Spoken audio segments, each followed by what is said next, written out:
बिस्मिल्लाहिर्रहमानिर्रहीम। अस्सलाम वालेकुम पाकिस्तानियों, आज मैं अपने चीफ ऑफ आर्मी स्टाफ से मुखातिब हूँ। आसिम मुनीर साहब, आपको जवाब देना होगा। आप मुझे बताएं, आप हाफिज़े कुरान हैं, इसलिए आपसे सवाल कर रही हूँ कि इंसानों की, गुनाहगार इंसानों के हाथों की बनाई हुई बिल्डिंगें वैल्यूएबल हैं, या सुबहान ताला अल्लाह ताला जिसकी हम इबादत करते हैं, जिसने अपने कुदरत के हाथों से इंसानों को खल्क किया, जिनका आप कत्लेआम कर रहे हैं, कि वो वैल्यूएबल है?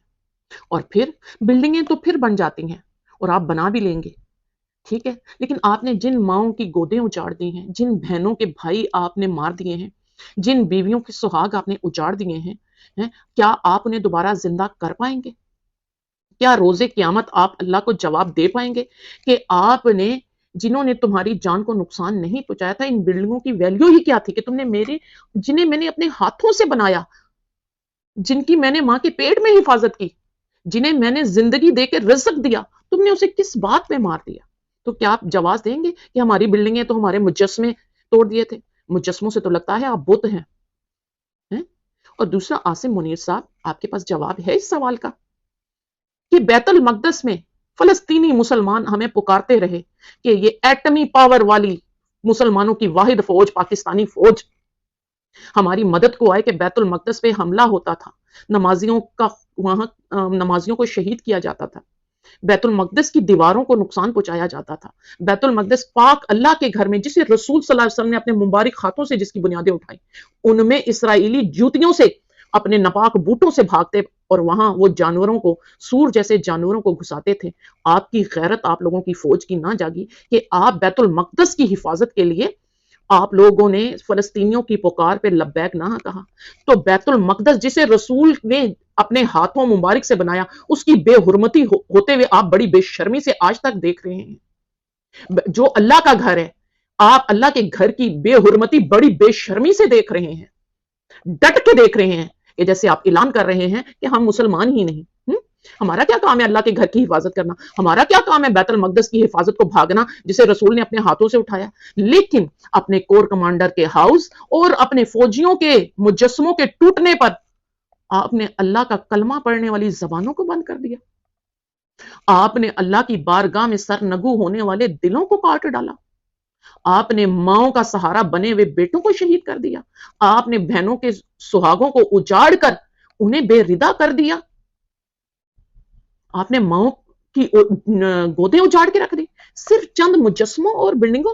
ये कैसी बिल्डिंगें थी? इनकी औकात क्या थी? अल्लाह ताला ने इंसान को बिल्डिंगें बनाने, बिल्डिंगें तोड़ने, दरियाओं को चाक करके उनमें जहाज चलाने, सितारों पे कमान बनाने के लिए इंसान को खल्क किया था। इन तमाम चीजों से ज्यादा इंसानी जान की वैल्यू है। आप खुद को हाफिज कहते हैं? आपको शर्म आनी चाहिए। आप जिस इदारे की इज्जत की बात करते हैं, उस इदारे की इज्जत तो खुद आप लोग नहीं करते। आपने इस इदारे को इतना बदनाम कर दिया है कि पड़ोसी मुल्क भी जानते हैं, दोस्त मुल्क भी जानते हैं, दुश्मन मुल्क भी जानते हैं कि ये कोर कमांडर का हाउस किसने जलाया, ये सारा जो फितना, प्री प्लान ये साजिश किसने की और किस पे डाला गया, ये जब हमारे दुश्मन भी जानते हैं, वहां का मीडिया भी कह रहा है, तो बड़े शर्म की बात है। और आसिम मुनीर साहब, हमारे बच्चों ने अपनी आंखों से देखा है कि आपके चार चार रेंजर मुश्तंडे बुजदिल एक नहते कौम के बेटों को टांगों से, हाथों से पकड़ के, और दो बुजदिल इतना डर रहे हैं और उसे लाठियां बरसा बरसा के मार रहे हैं। रब्बे जुल जलाल की कसम, हर लाठी का जवाब देना होगा, हर जवान की शहादत का आपको जवाब देना होगा। जब मेरा रब आपसे पूछेगा, जिसे मैंने अपने हाथों से बना के जिंदगी बख्शी की, तू कौन होता था उसकी जिंदगी लेने वाला? आसिम मुनीर साहब, जब पहला इंसान, पहला नबी, हजरत आदम का बेटा कबील अपने भाई का कत्ल करके अल्लाह के अजाब से ना बच सका, अल्लाह ने उस पर जहन्नम वाजिब कर दिया, तो आप किस खेत की मूली गाजर हैं कि आप मेरे बेटों को यूं शहीद कर रहे हैं, कौम के भाइयों को शहीद कर रहे हैं? आप किस खेत की गाजर मूली हैं? आप जिस फौज के जनरल कौम को लूट के रिटायरमेंट के बाद दूसरे मुल्कों में रह जाके रहे, उस फौज की इज्जत के लिए आप टोलियां निकाल रहे हैं कि इस फौज की इज्जत करो, इदारे के पीछे अपने घनौने अजाइम को, अपने स्याह कारनामों को छुपाना चाहते हैं। पाकिस्तानियों, दूसरा पैगाम मेरा आप लोगों से है कि आप लोग ये जो छोटियां छोटियां टोलियां लगा के खुशामद की कर रही हैं, पाक फौज जिंदाबाद, अगर रसूल के लश्कर में मुनाफिक हो सकते हैं, सूरह अज़ाब पढ़ें, सूरह फतह पढ़ें, सूरह मुनाफिकीन पढ़ें, तो پاک فوج میں غدار کیوں نہیں ہو سکتے؟ غدار ہی زیادہ ڈھول بجا رہے ہیں پاک فوج زندہ باد۔ ہمیں پتا ہے ہمارے کون سے فوجی قربانی دیتے ہیں، جو قربانی دیتے ہیں ان کے گھروں کا جا کے حال دیکھو، ان کے پاس اربوں کی جدادیں نہیں ہیں، ان کے پاس بڑی گاڑیاں نہیں ہیں، وہ تمہاری طرح غربت میں جیتے ہیں، وہ پاک فوج ہے۔ یہ غدار اپنے آپ کو پاک فوج کے پیچھے چھپا رہے ہیں، ان کے ظلم کا، ان کے جرم کے آپ حصے دار نہ بنے نعرے لگا کے۔ آپ ظالم کو حوصلہ دے رہے ہیں کہ قوم کے بیٹوں کا قتل کریں۔ تو اللہ تعالیٰ قرآن شریف میں فرماتے ہیں کہ جس نے برائی میں جس کا ساتھ دیا اسے اس کے جرم کی سزا کا اتنا ہی حصہ ملے گا، اور جس نے کسی کی نیکی کا ساتھ دیا اسے اس کی نیکی کے اجر کا حصہ ملے گا۔ تو آپ ان رینجر اسٹیبلشمنٹ میں بیٹھے جنرلوں اور کمانڈروں کے ظلم کی سزا کا حصہ نہ بنے۔ اور دوسرا آپ کو یہ بتا دوں، آپ کو بڑی مثال قرآن سے دیتی جاؤں کیونکہ ان سامریوں نے تم لوگوں کو گمراہ کر دیا ہے۔ قرآن میں صحابہ کہف کے کتے نے مظلوموں کے ساتھ کھڑا تھا۔ صحابہ کہف اس وقت کے ظالم بادشاہ جو حضرت عیسیٰ پہ ایمان لانے والوں کو سزائیں دے رہا تھا، یہ صحابہ کہف اس کے اداروں کے بڑے لوگ تھے۔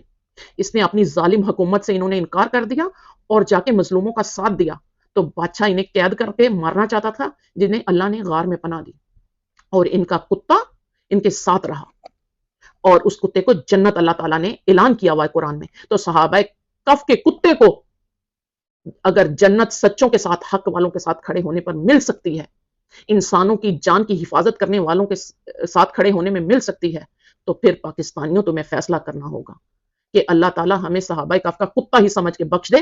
ہم عمران خان کے ساتھ اس لیے کھڑے ہیں جس نے UN میں اسلام کی حفاظت کی، جس نے پاکستان کو ڈرونوں سے، بیرون ممالک کے ڈرونوں سے 80,000 شہید کیے گئے پاکستانیوں کی جو آواز بنا، جو عمران خان فلسطینیوں کی آواز بنا، جو عمران خان کشمیریوں کے ظلم کو روکنے کے لیے، مقبوضہ کشمیر پہ ہونے والے ظلموں کو روکنے کے لیے کشمیریوں کی آواز بنا، جو عمران خان کہتا ہے کہ میں کسی کی جنگ کا حصہ اپنی قوم کو نہیں بننے دوں گا، میں اپنی قوم کا خون نہیں بہنے دوں گا۔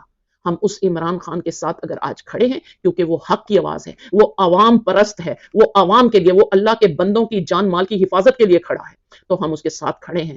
اگر کم از کم ہمیں نیکی کا حصہ نہ ملا تو ہم ظالموں، چاہے وہ جنرلز ہوں، چاہے وہ کور کمانڈر ہوں، چاہے وہ پنجاب پولیس ہو، اسلام آباد پولیس ہو، کرپٹ حکومت کے بیٹھے کرائم منسٹر اور اس کے وزیر ہوں، ہم ان کے ظلموں کے ساتھ نہیں کھڑے، ہم عمران خان کے ساتھ کھڑے ہو کے ظلم کے خلاف آواز اٹھاتے ہیں، تاکہ اللہ تعالیٰ ان پر جب عذاب نازل کرے تو ہم اس کے حصے دار نہ ہوں۔ تو اس لیے پاکستانیوں، ظالموں کے ساتھ آواز اٹھانے، ان کی خوشامد کرنے پہ میڈیا والوں کو اور پاکستانیوں کو ذرا سوچنا ہوگا۔ اگر تو تم لوگ عذاب کا حصہ بننا چاہتے ہو تو تم کرو، لیکن ہم جتنے، اور خاص طور پہ اوورسیز پاکستانی ہیں، ہم ان ظالموں کے ظلم کے عذاب کا حصہ نہیں بننا چاہتے۔ عمران خان زندہ باد، پاکستان پائندہ باد۔